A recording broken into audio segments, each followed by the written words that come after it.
Buenos días, tengan todos ustedes. Somos alumnos del cuarto semestre de la licenciatura en Educación Inicial del Centro de Actualización del Magisterio de Chihuahua. Vamos a platicar, mi compañera Cristal Loya y un servidor, Edgar García, algunos temas relacionados en la educación inicial, como es la vulnerabilidad, los grupos vulnerables, todo lo relacionado de la educación inclusiva, la interseccionalidad y lo que conlleva una exclusión educativa.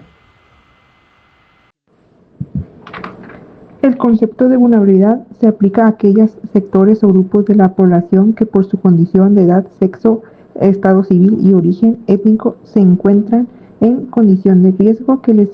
impide incorporarse al desarrollo y acceder a mejores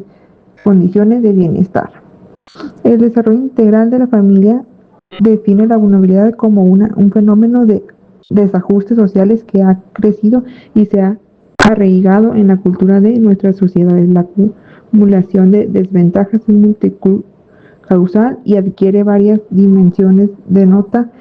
carencias o ausencias de elementos esenciales para la subsistencia y el desarrollo personal e insuficiencia de las herramientas necesarias para abandonar situaciones en desventaja estructurales o conyunturales.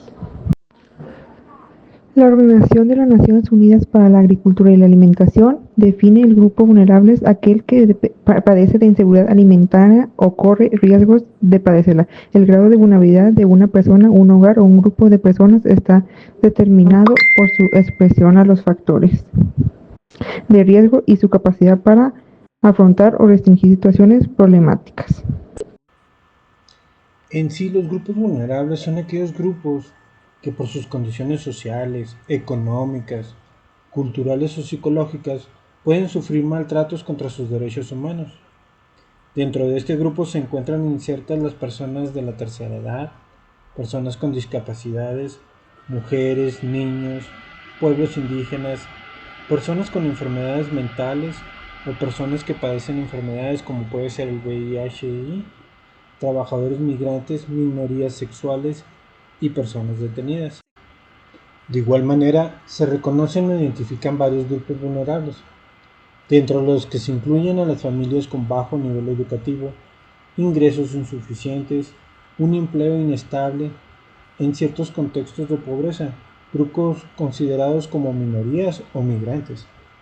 El origen de la interseccionalidad, que está ligado a una crítica racional importante, a menudo se presenta como una mirada amable sobre la inclusión de la diversidad presente a la sociedad en algo que se podría llamar irónicamente el síndrome IMLA, por reducirse a evocar diferentes desigualdades,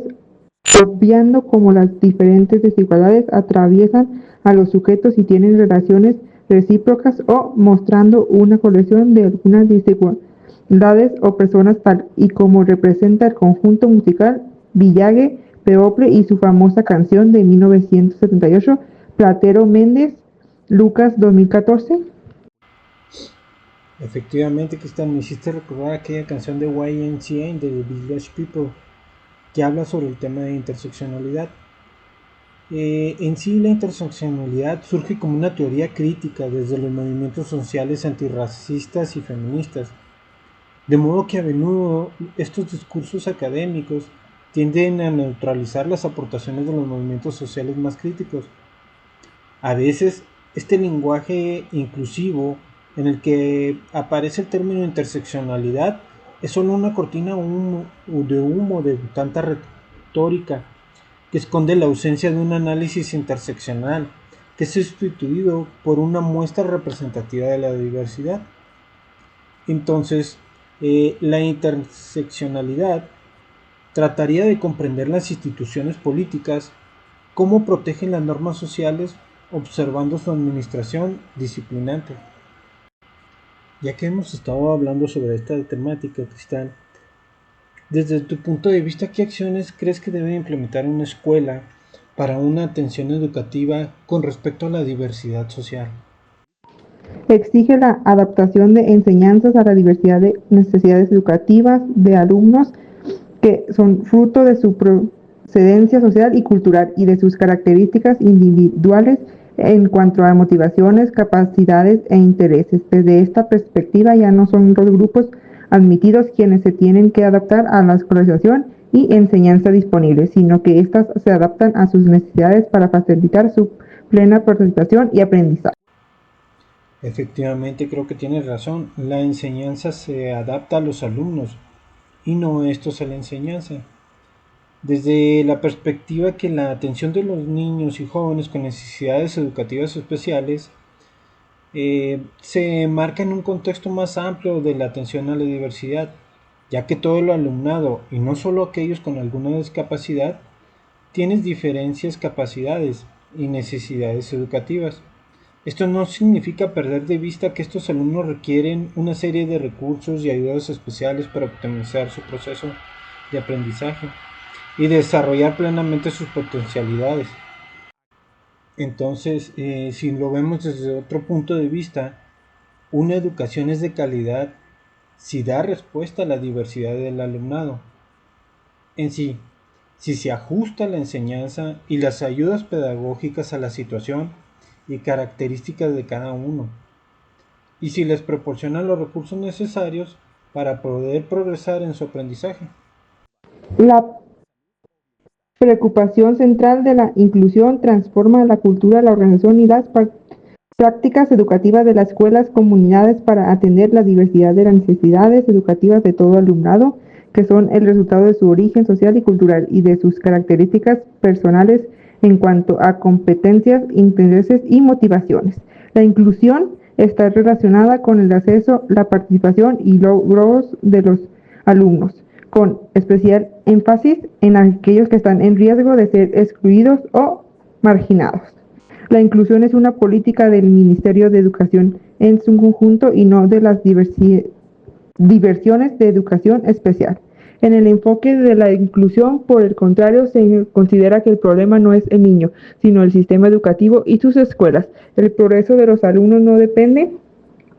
solo de sus características personales, sino del tipo de oportunidades y apoyos que se les brindan o no se les brindan, por el que el mismo alumnado puede tener dificultades de aprendizaje y de participación.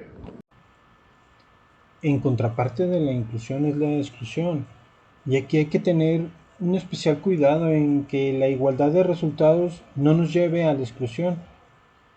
En un sistema educativo no se podría considerar igualitario si logra similares resultados en el alumnado, esto a toda costa de excluir a una parte del mismo. La exclusión social que resulta de ciertas actitudes y respuestas ante las diferencias, ya sean socioeconómicas, culturales o de género, por nombrar algunas de ellas, y que lamentablemente muchas veces se reproducen al interior de las escuelas. Apoyándome de una definición que da la UNESCO, esta la identifica a la exclusión en la educación, que no solo significa fuera de la escuela, sino por lo contrario, tiene muchas formas y expresiones, y está presente en diversos ámbitos. La exclusión de tener los aspectos básicos para la vida derivados del aprendizaje, como puede ser, no sé, por ejemplo, condiciones inadecuadas de salud y bienestar, exclusión por las condiciones de acceso a la escuela, una exclusión de la continua participación en los programas escolares, exclusión de las experiencias significativas de aprendizaje, como lo pueden ser las estrategias de enseñanza, no consideran los estilos de aprendizaje de cada uno de los niños, la exclusión del reconocimiento de los aprendizajes adquiridos o exclusión de la contribución en la comunidad de estos aprendizajes adquiridos, entre otros. Agradecemos de antemano que hayan puesto atención